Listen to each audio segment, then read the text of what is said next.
$200,000 for one drug a year. Oh. For one patient. Oh, like cancer drug. On one patient? On one patient. What they estimated was if they were to use exercise intervention, it would be, I think, around $4,000 to $5,000 per year. Wow. And exercise has shown to even have an improved outcome compared to some cancer drugs.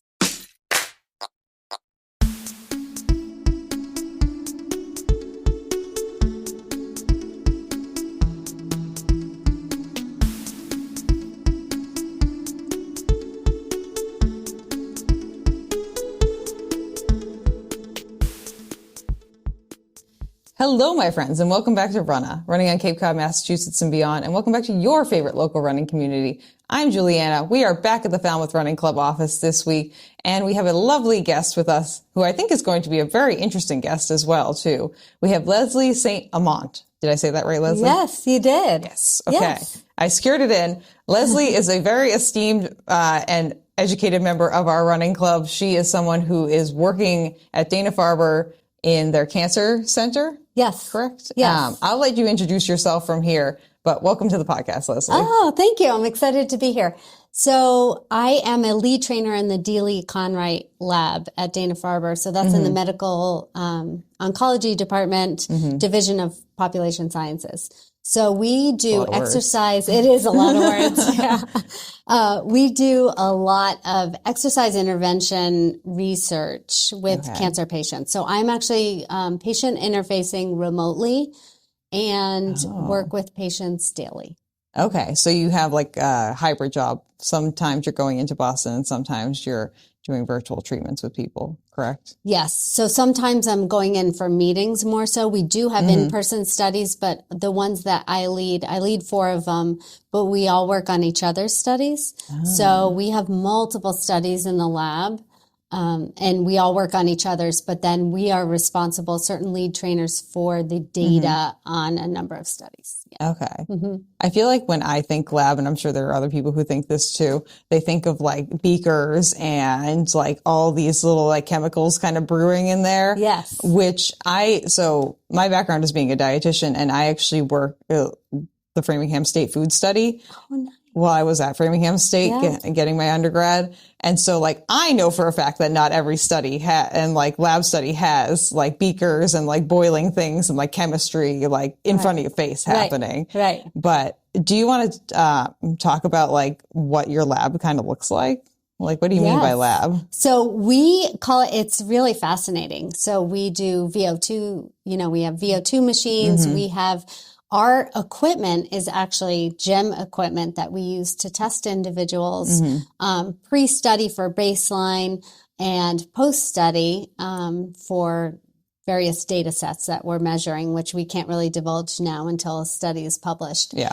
But we do have people who are drawing blood, and there are a little bit of vials and beakers and different things going on. But that's not what I do. We have CRCs. We have the clinical research staff, which does that. So no one would want me doing that in their lab. So when you walk into our office space, it looks like a regular office, but then our lab is really fun. It's like the Falmouth Run Club would love to take a peek at it. We have a playground day there. It is phenomenal. It's like a kid walking into a candy store. It's I love it. Every type of machine and measure, and we have BP cuffs and all that good stuff. So yeah. Awesome. Yeah. Well, we'll put that to the back burner for just a hot second, but let's talk more about you specifically and just your running history and your education background in general. Let's start out with like, what is the running origin story of Leslie? Okay. So I was a gymnast growing up, actually. Oh, I did trampoline and gymnastics. You did? Yeah. Okay. Trampoline is so fun, right? Yeah. If you have never been on an Olympic trampoline, you are missing out on something. Right? Did you ever do popcorn where you jump up? Oh yeah. Right? That's the best part of trampoline. Yeah. So I was a gymnast, through college, and, but what I loved about gymnastics was actually I loved all the events and the apparatus, but my favorite part of training was actually the running. Oh, interesting. Yeah. Okay. We'd have to do a mile before practice in the summers, and then we'd do some sprints. And that I looked forward to the most. And most people would complain, and most gymnasts would be like, oh my gosh, it's the running, we've got to run the mile. I'm like, yes, it was so exciting. But at the time, we didn't really know how to train. We were gymnasts. They didn't really give us a handbook in terms of how to train for running. So we just, sprinted the mile as fast as we can. We had to be timed. And then in college, I ended up January of my senior year, I ended up stopping gymnastics. I had a little bit of a back issue, nothing major, but I thought, let's give it a chance to be a normal student and see what that was like. But then I was approached by the track and field and the cross country coach because, again, my favorite part of the practice was running. We'd have to run the stadium and then do stadium steps and do all that. Yeah. That's so fun. I like doing steps. I like doing elevation. Maybe this is why I transitioned to more trails recently. Oh, you did. Yeah. So you do the trail. Do you do like Long Pond and all that stuff? Yeah. And, I'll do like just like loops of Long Pond. Oh, that's awesome. Just for shits and giggles, Yeah. Yeah.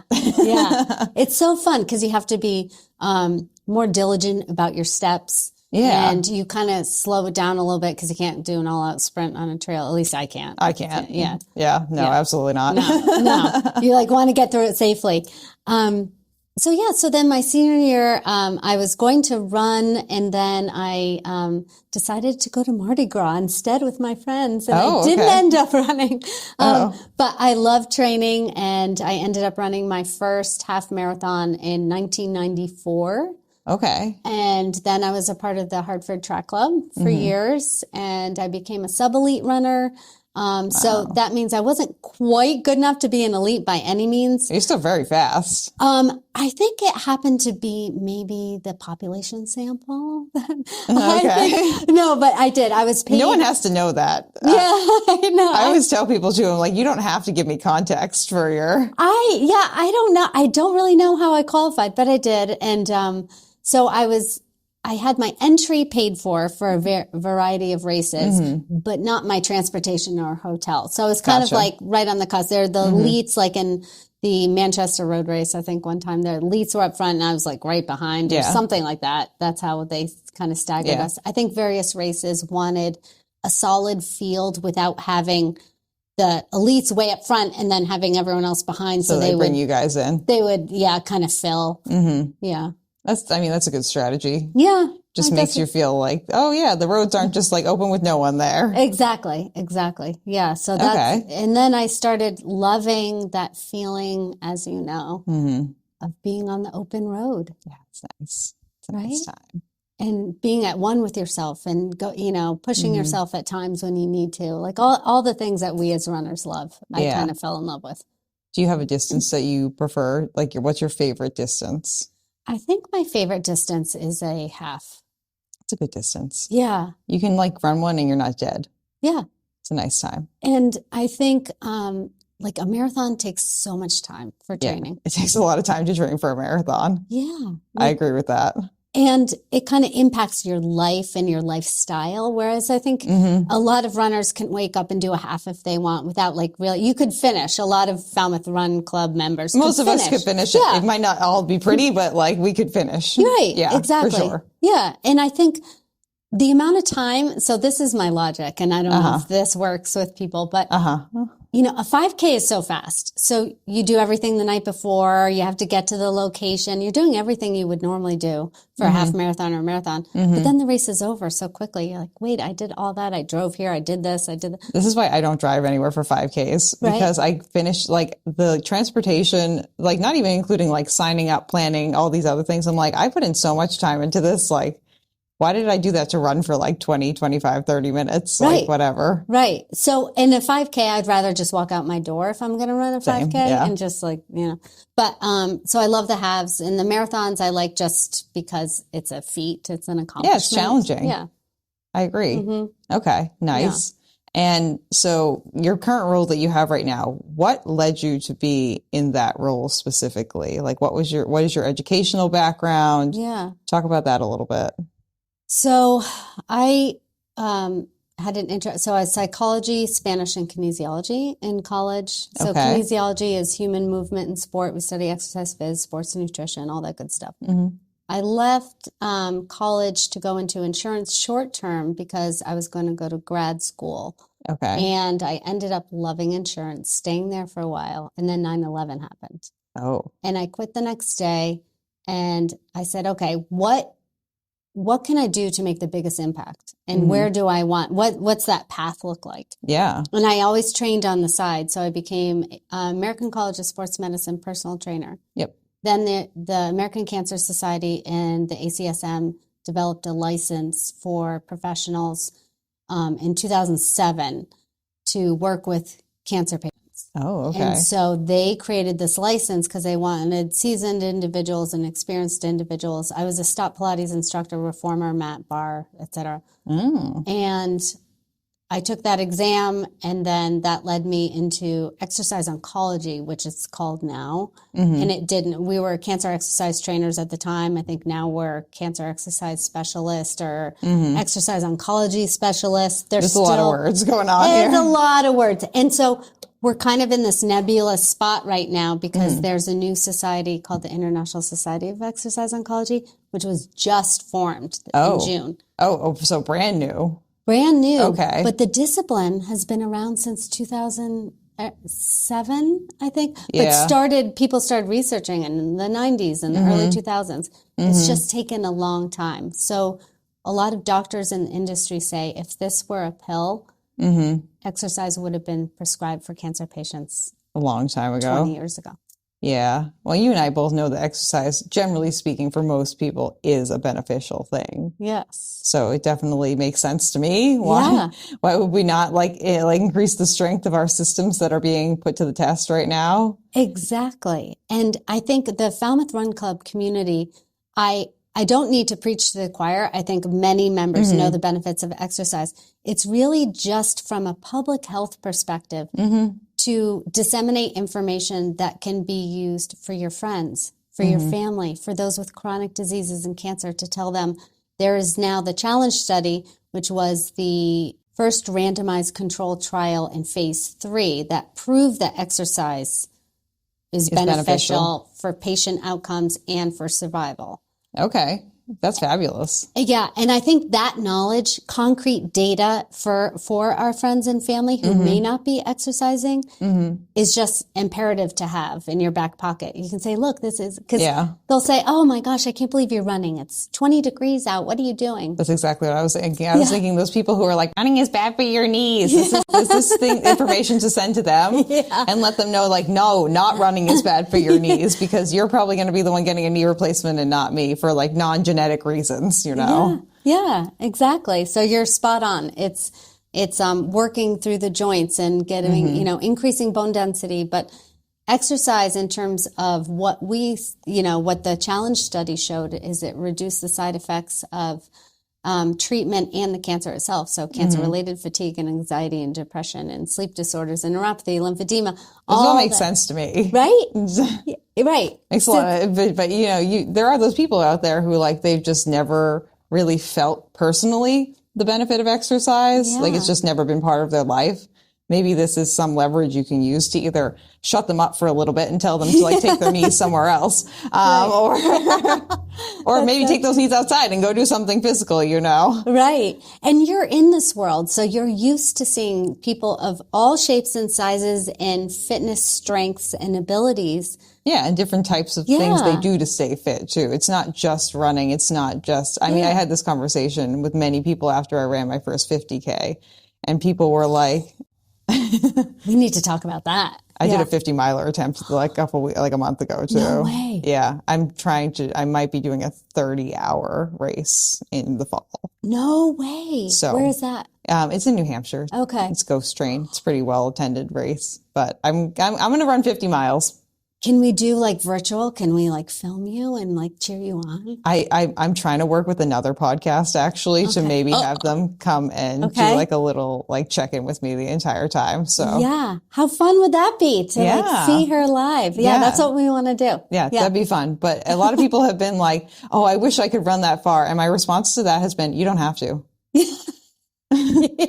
Yeah. Because like, I fully understand that like, this is my preferred format of fitness, but it doesn't have to be for you. Yes. Like you can run shorter distances. You can do Zumba. You can do Pilates. You can do handstands recreationally. That's fine. Yes. Like whatever brings you joy, honestly. Yes.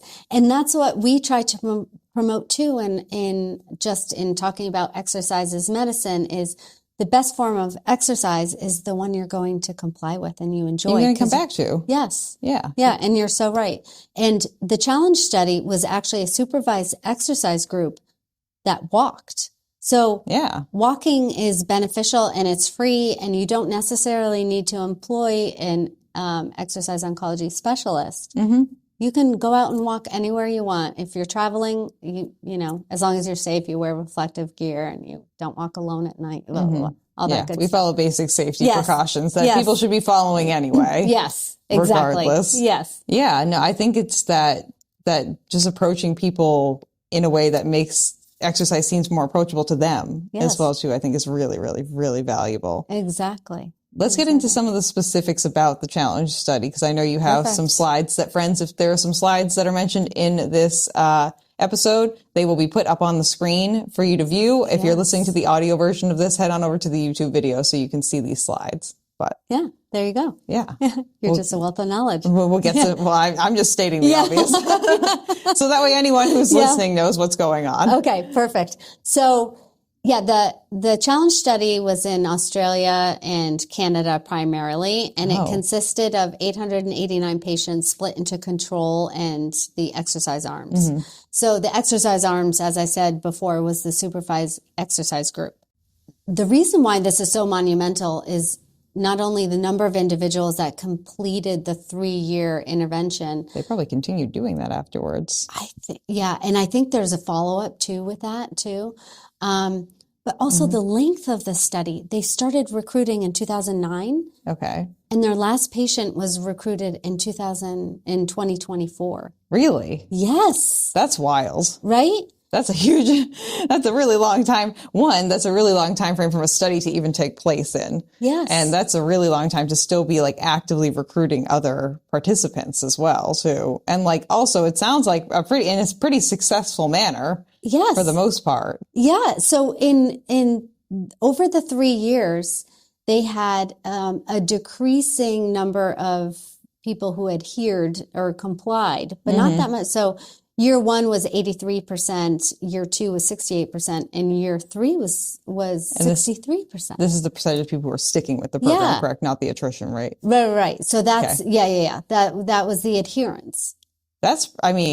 We talked about this briefly at the beginning. Like I've been part of a scientific research study that largely studies human behavior as well too. The Framingham Food Study, if anyone wants to look it up. I don't think my name is on it in any capacity, but I was working on it as an undergrad. The attrition rate we had was absolutely horrendous. Oh, really? Like, because people's food choices, and you're like, you can only eat this, and like people, and we hit a holiday, and people are like, I'm not doing that anymore. I'm dropping, and like, you know how it is. People sign up, and then they don't actually follow through with it. Exactly. So we had at least like, I want to say it was like a 60 to 70% attrition rate. Like it was not good. Right. But there are many studies like that where the attrition rate is like over 50%. Right. To have it be that high, like the number of people who are sticking with it to be that high, that's like an oddity in its own. Right. And it was stage 2 and stage 3 colon. So not rectal cancer, but colon cancer. And so you're dealing with a lot of various issues with that as well. And people's adherence, as we said, was just, it was truly remarkable. I'm sure they're dealing with a lot of like challenges, like, we're going to go to the bathroom if I go walking outside, or like just the gym I'm going walking at have like an accessible bathroom, things like that. I'm sure they are of utmost concern to these people. Right. I would Absolutely. Imagine. So in terms of the data, the study produced 37% reduction in death in the exercise group. That's pretty good. Right. 28% reduction in recurrent new cancers. And this again, as was stated previously, this will be available to all of you. I have all the stats here. This isn't me just making up numbers. This is from their study. So I'm not developing the study. I was not a part of the study, but this is just one way that we can report the data and the benefits of exercise intervention. What they found is that I think in Ontario, they spent I think it was $200,000 for one drug a year Oh. for one patient. Oh, like cancer drug. On one patient? On one patient. What they estimated was if they were to use exercise intervention, it would be, I think, around $4,000 to $5,000 per year. Wow. And exercise has shown to even have an improved outcome compared to some cancer drugs. When you're actively using the drug and exercising versus actively using the drug and not exercising. Yeah. So they had found that, why wouldn't this be part of the standard of care? So why not? Right. And it goes back to the insurance side of things. So as a preventative healthcare person, I hate insurance. It drives me bananas, bonkers crazy. Right. Like we as dietitians just got a lot of insurances. So in the last year or two to start paying for more than one or two appointments with people who are either severely brittle diabetics or just had a heart attack. Other than that, they were nope, we're not paying for any nutrition services. I was but there are so many other people. Don't you want to prevent these things? No. Right. And it's the same with obesity and preventing, and using exercise to prevent obesity, which is resulting in, associated with, I think, 18 cancers. It was 13 and now it's 18. So that's increased. Never mind diabetes, renal failure, cardiovascular issues. Right. There are so many, I will caveat this with, you can be in the obese BMI and be a very healthy human being. Yes, you can also be very skinny and be very unhealthy. Yes. But generally speaking, numbers based only. Yes. Obesity is a little bit more prone to lead to other health conditions. Exactly. Yep. You're spot on. And so I think it's really important for people to understand just how impactful this study is. And this is why I think it's so important to spread the word so that you have concrete data and you have the information. And again, it's all listed. The 18 cancers associated with obesity, it was 13 prior to 2025, but then they just had some recent correlational data. Yeah. Not causational. So these are correlations. So there's not a direct yes and no relationship. Right. It's when this happens, this tends to happen. Right. And for the first time with this challenge study, we can now say it was causational. It wasn't just a correlational study, which There's is enough data in the pool now. Exactly. And I think for 20 something years prior to this, most of the studies were observational. So then they said, and probably didn't have enough participants, I'm imagining too, because this is a good amount of participants for a social somatic study as well too. And behavioral intervention and all that lifestyle changes that go into beginning an exercise program. It's really important. So the observational studies, they didn't know whether it was related to, did those who exercised after treatment, after their surgery, adjuvant therapy, surgery, whatever it was, were they exercisers prior? Was it socioeconomic and they have more resources?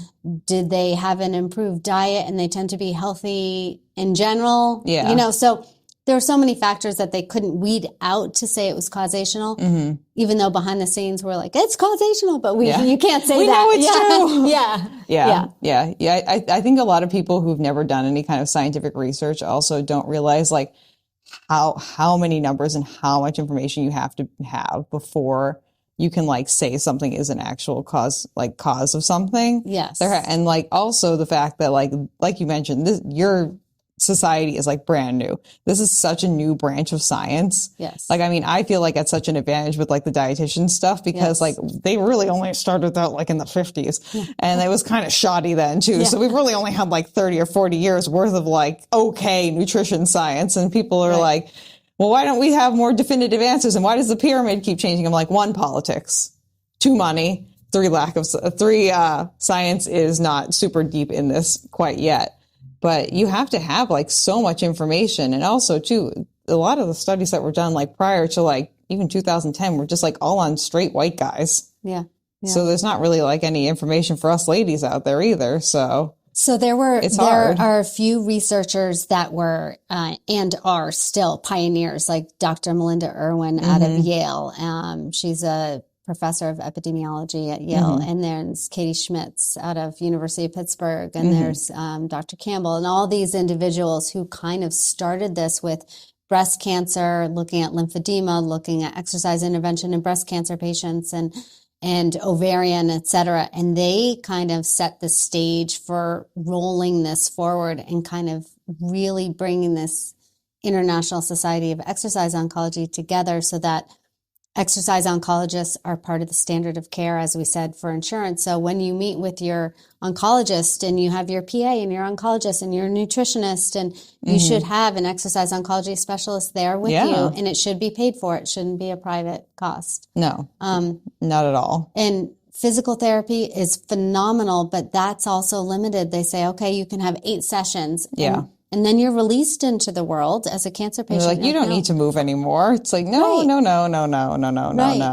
Right. And the nutrition component too, as you know, is so important as well. Like, plus your body goes through a lot of weird changes when you have cancer, like taste changes, smell changes. The number of people I worked with cancer who are like, yeah, I can't eat that because it tastes like tar or something like weird like that, where I'm just like, okay, so now we gotta find something else. You haven't eaten in 3 days. We can't be doing that. Yes.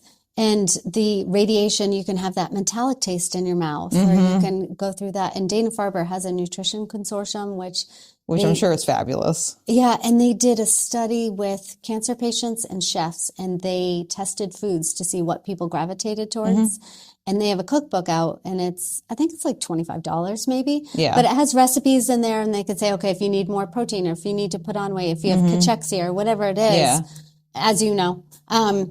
I'm not an expert on cancer nutrition, but like I've worked with people who have it. Yeah. So that, that makes you knowledgeable, and that you're in that space, and you're in, you kind of know that. Yeah. But you're exactly right in the fact that like having this as part of your multidisciplinary care team is like really important. Yeah. And the fact that it is like counted as like official. And you're not just like a side, like an add-on piece where like, oh, you could work with this person. Right. As opposed to being like, nope, this is part of your care. Exactly. And I think as we had talked about earlier, in this running community, we have a certain knowledge base. I think going into it, people know like, okay, what works for me, training, eating, we know what clothes to wear, we have discussions, we have little things, but it's really important to bring the health piece to the broader community, and the Falmouth Run Club is a perfect space for that. Yeah. Where you can tell your friends and family that this is out there, this exists, and it's real. Yeah. So your job currently, let's talk about what you are doing. You said you're largely working with people virtually. Yes. Which I think, honestly, as someone who has a lot of chronic illnesses, is great, because you got to meet people where they are. These doctors, I have a good care team. I like my doctors. Yeah. But there are a lot of doctors like, no, you have to come to the office. I'm like, but why? Yeah. So you can tell me 3 sentences and then I can leave? Like, why did I come into Boston for telehealth, that? Yeah. Like, it's, I mean, even just like recently, I spent a whole day going into Boston. Like, it was like 8 hours for them to give me new information and come back. And I was like, this could have been a Zoom call, like a telehealth call. Exactly. And this could have been like half an hour of my day max. Exactly. Instead it was 8 hours. I'm like, and I lost the whole day to this. I'm like, okay. And it's exasperating. Yeah, it's exhausting. It's just one of those things where like, and I understand that I'm probably in a much better position and condition than a lot of the cancer patients that you're dealing with as well too. Yeah. So it's just like to put someone whose body is already being taxed like so much. Right. To be like, okay, well, you have to come into the office and deal with like loud noises and lights and just like getting there, like finding transportation half the time. Sometimes you can't drive. It's like, yes, that's too much. Yes. You're absolutely right. So we do have the in-person studies with those who are able to come in. Yeah. They have their standard appointments, as you said. Yeah. They are already there for the appointments. So for some of the cancer, I work with the more vulnerable type of cancers. Well, that's the thing too. They can their immune system is in the garbage can. Yeah. And you don't want to keep exposing them to that. And they have to come in for testing anyway. So that's a long period of time for them. And it's taxing. So I'm on the pancreatic study. Okay. I work on graft versus host, endometrial, ovarian, and early onset colorectal. Oh, okay. Is one of those like your primary focus, or are you just kind of like covering all of them as needed? I'm on all 4 as the lead trainer. And so those are my responsibility in terms of data set, like the information that's input, I have to make sure is accurate. But there are other people like me in the lab, and they have their own 4 studies that may be in person or virtual, and then someone else has studies. But as trainers, we all work on each other's studies. So I might be responsible for looking over someone's data, but yeah, I'm working on someone else's study for prostate, or I'm doing, so we all work as a great team. And I think Christina Dieli-Conwright has done a great job with putting a phenomenal team together. She's your team lead for... She's our lab. Yeah. Now, when you say working, like what does that typically look like for you? Because you're just, I understand that like you're probably doing some kind of like physical training and stuff, but I have no idea like what a typical day looks like for you in any capacity. Yeah, sometimes we don't even know. So that's kind of fun sometimes. Yeah, it changes weekly. So we get our schedule the Friday night or Friday afternoon before the following week. Okay. And we put in our schedule. So let's say we have a family vacation or obligations or a doctor's appointment. We can say like, okay, I can't work during this time, but we put in our information. And then the next week, we'll get our schedule that Friday night. So we put it in actually Monday. We get our schedule Friday for the following week. Okay. So I couldn't be on at 6 a.m. to 6 p.m., but it could be 6 to 7:30, 9 to 10:30. And you have like a big gap in the middle or something. It could, and it depends how people feel. It depends on how, each session is run differently and people react differently. So we have to take that into consideration. So sometimes something may take a little longer depending on how they feel. Safety first. So we always take that into consideration. Yeah.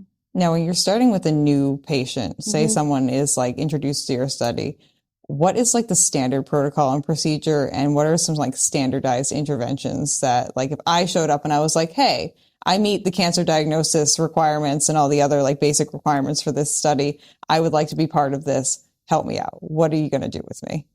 I can't say exactly what we do with you Just a broad example, just so people have a little bit better idea. Okay, so you're put through standardized testing, so with various muscle groups.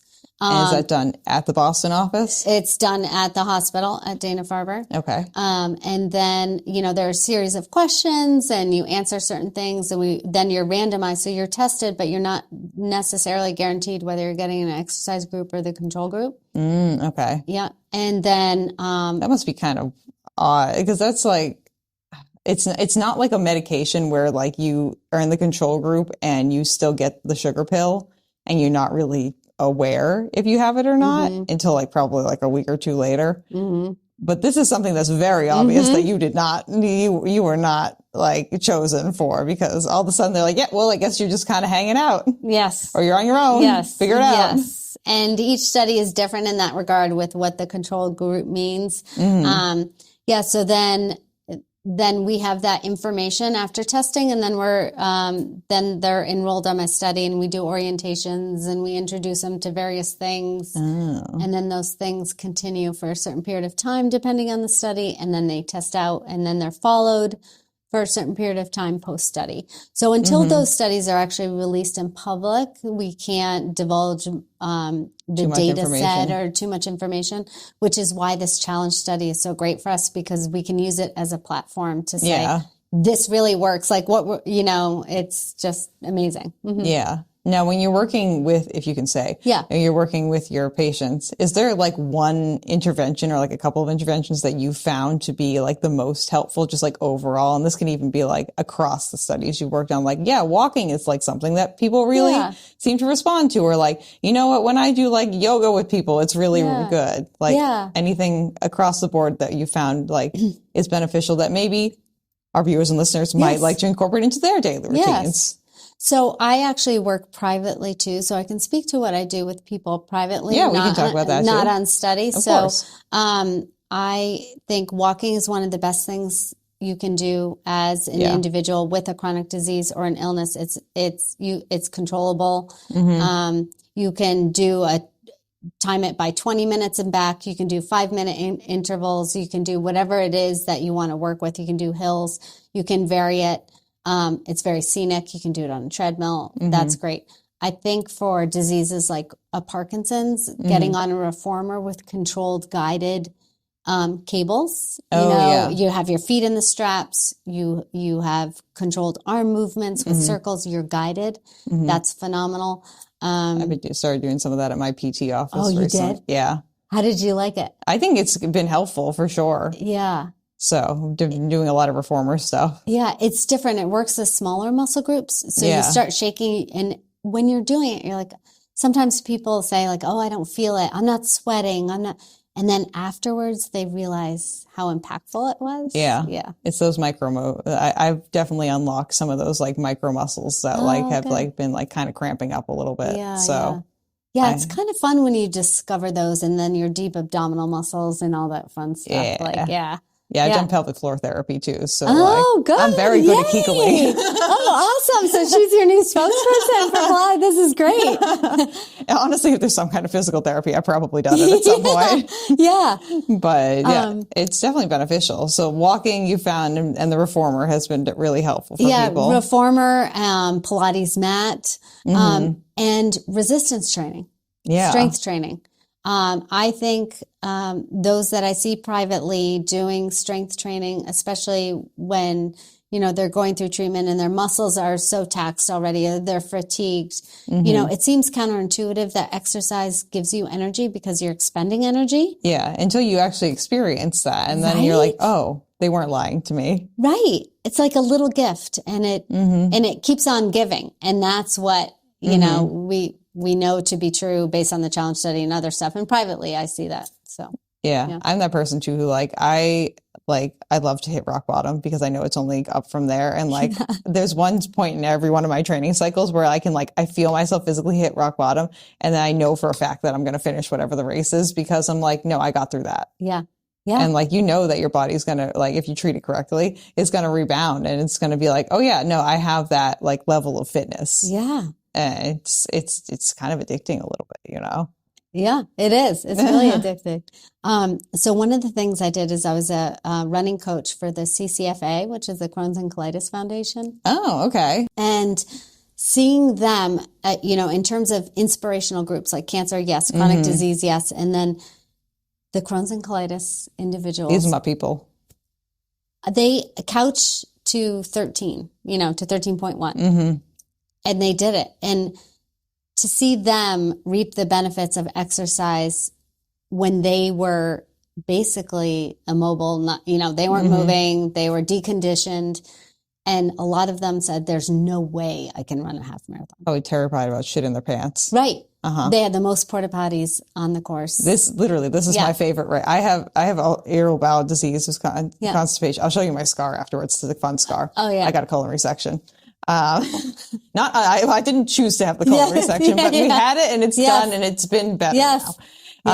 But I'm always concerned about the bathroom stuff. That's why I think I've trail running a lot too, because I'm just yes, the whole world is my bathroom out here. Exactly. But it's freeing to be able to go outside and be oh no, my body can I can do this. I can go out there and I can do it. And there are other people like me who are also making it happen too. Exactly. And it just takes, it's baby steps for the people who aren't exercising regularly. You do a few minutes a day, you do 5 minutes, then you increase it gradually over time, and you can see what your body can do, which is just amazing on so many levels. I love that. Yeah. I think that's fantastic. Yeah. And if people want to learn about the challenge study, I'll put the slides in here. And is there anything else they should know about it? Or do you have a published date? You probably don't have a published date for the study that you're a part of, or the studies that you're part of, where we might find more information on that eventually. You'll find more information on that eventually because they're ongoing. Okay. So we don't have any publications right now. But the challenge study, they can find it in the New England Journal of Medicine. They can find it in ASCO. And if they just search the challenge study, I think there are articles that just describe it in general. Okay. It may be scientific based or it may not. I'm not sure what they put out there, but on our side, we saw it it was released simultaneously when they presented at ASCO.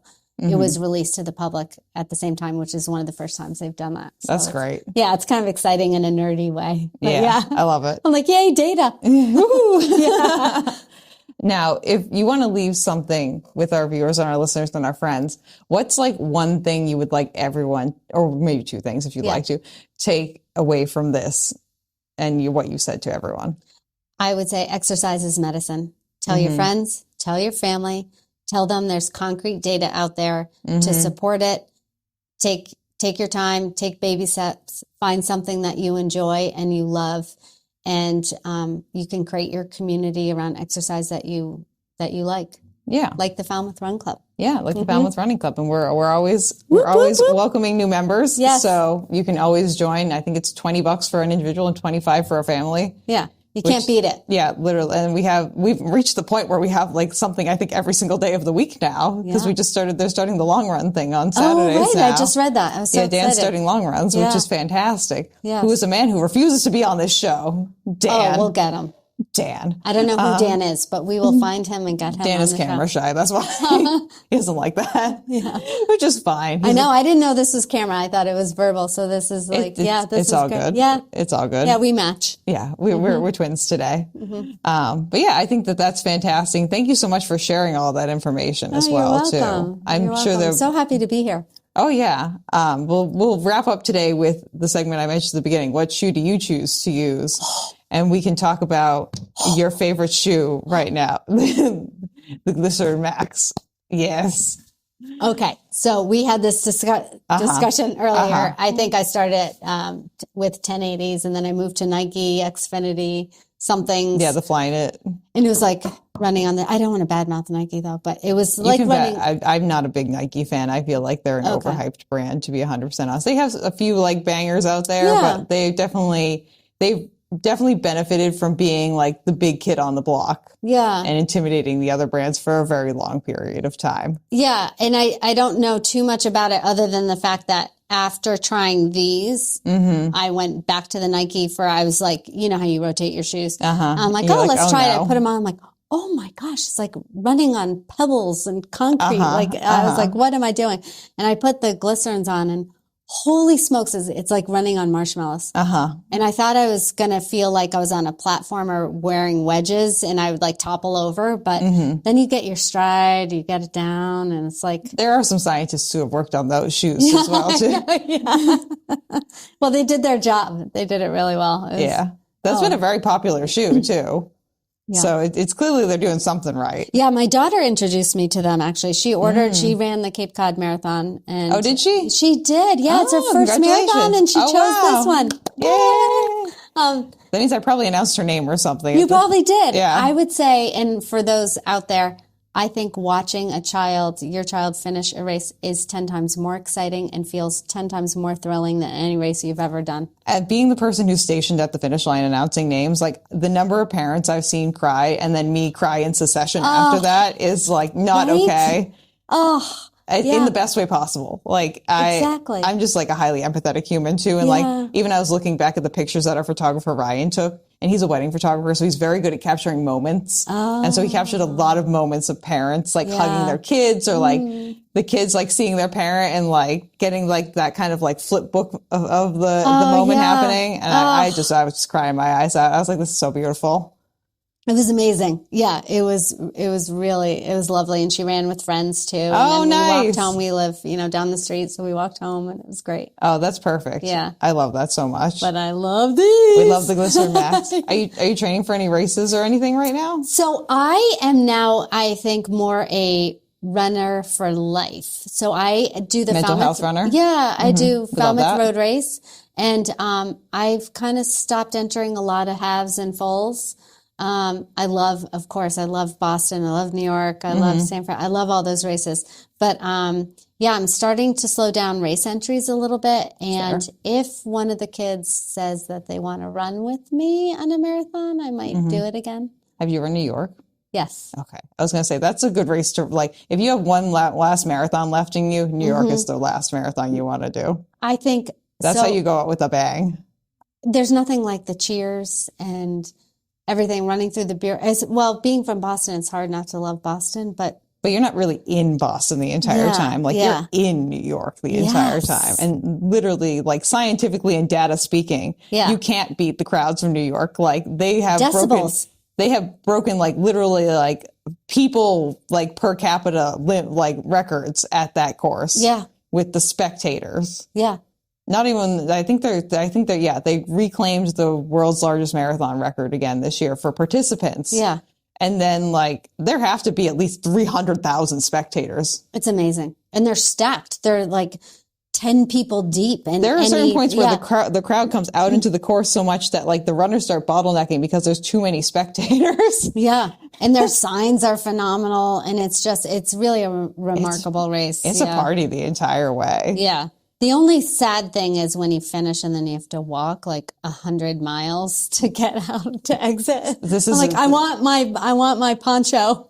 This is why you go run with Team for Kids, my friends, because so I ran with Team for Kids, which is now the only way I'm ever running New York again. Okay. You get a private ferry, private bus, private starting line area, and then they peel you off. They have like a little like valet, like human valets, and they peel you off about a quarter mile from where the finish line is, and you go off into a private tent and you get to hang out there. Ooh. And it's a nice time. That's the way to go. And you only have to fundraise like $3,000 and you get a whole year to do it. Oh my gosh. So I've brought multiple people into Team for Kids now. Oh, wow. She knows what she's talking about. Do it. I run in London with Team for Kids. Oh, no way. Yeah. Oh, that's awesome. Yeah, it'll be my 6th star. So we'll wrap it up. I've run 4. This will be my 4th Team for Kids, right? Like out of the 6 stars, this will be my 4th one that I've run with Team for Kids. Oh, that's amazing. So it's a great organization. I stand behind it 100,000,000%. Oh, that's great. They must love you too, raising all that money for them. I do have a quote on their website. Oh, you should give yourself a little pat on the back. I just love it. The thing is when you run with a charity, like you get introduced to the nicest humans in the entire planet. These are people who are so passionate about whatever that cause is, and they just want to be there, and they're just there to have fun for the most part. Yeah. And like, it's great. It's one of the nicest groups of humans I've ever interacted with, and I love them to bits and pieces. That's phenomenal. Yeah. Highly recommend running with any charity, but if you want to run New York, you should run with Team for Kids because you'll get a lot of benefits out of it. Right.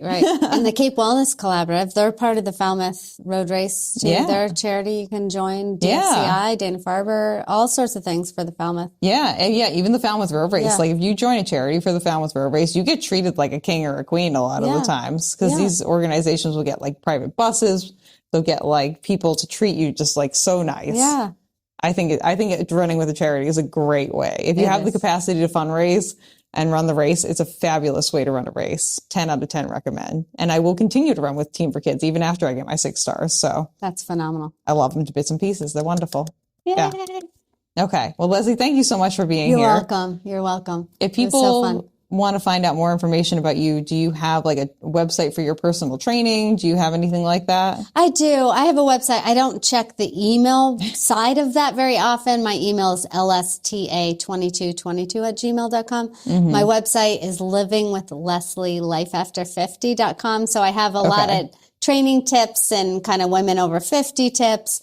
You can also find me at Dana-Farber's website too, if you need, on our Dieli-Conwright Lab.